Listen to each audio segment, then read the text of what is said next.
Ce soir-là, nous allons à une partie. Jimmy, planté devant le vieux miroir, posé à même le sol dans notre piole sous les toits, s'applique à se mettre l'ensemble du pot de gel sur le crâne.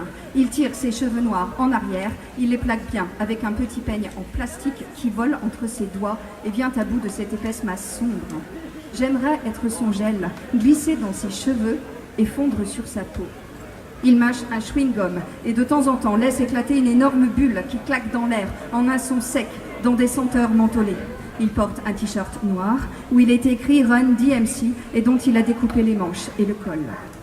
Avachi dans un vieux fauteuil club, je ne le lâche pas des yeux, je le mange du regard, je mâche mon chewing-gum en rythme avec lui. J'ai négligemment attaché mes cheveux avec un élastique jaune fluo et un bandana rouge vient tenir tout le bordel en place. Rappel criant de ma couleur criarde, de mon rouge à lèvres. Au bout d'un moment, n'y tenant plus, je lui saute dessus, lui arrache le peigne des mains et fourre ma langue dans sa bouche en prenant sa tête entre mes mains. Mes doigts se collent à lui et il pose ses mains sur ma mini-jupe en cuir. Je le tire vers moi pour le décrocher de ce satané miroir. On s'embrasse, mélangeant nos chewing-gums à pleines dents comme deux teenagers. Il se détache de mes lèvres pour attraper une canette de jus de tomate qu'il descend d'une traite sauvage.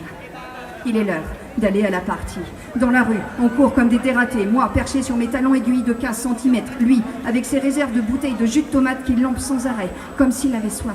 Il balance par-dessus son épaule les bouteilles vides qui éclatent sur le trottoir en mille débris rouges.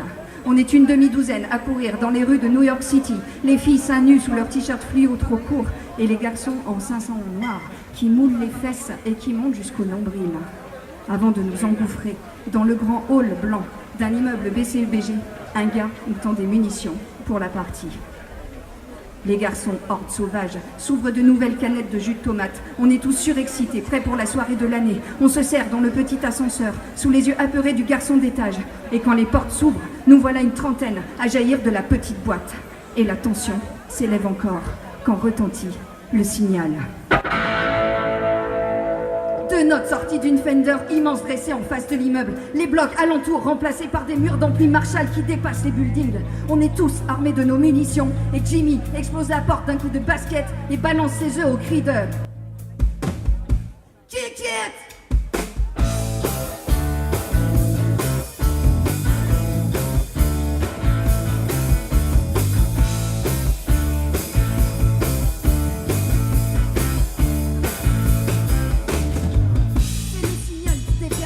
La porte ouverte de l'appartement nous vomit les uns à la suite des autres. Par dizaines, on entre en sautant, hurlant comme des loups, des fous, éclatant des douzaines d'œufs contre des murs d'un blanc immaculé. On patauge dans le gluant, on glisse sur du jaune, on mélange joyeusement cette matière avec les mains, les talons sur les cheveux, la peau, les murs jusqu'au cuir des fauteuils. Tout ce gluant, mélangé au litre ingurgité de jus de tomate, fait monter la température. Les filles remuent leurs mini-jupes rageusement et se roulent sur les immenses tapis de laine du salon. La guitare continue de cracher ses accords et toute la bande reprend en chœur. You gotta fight for your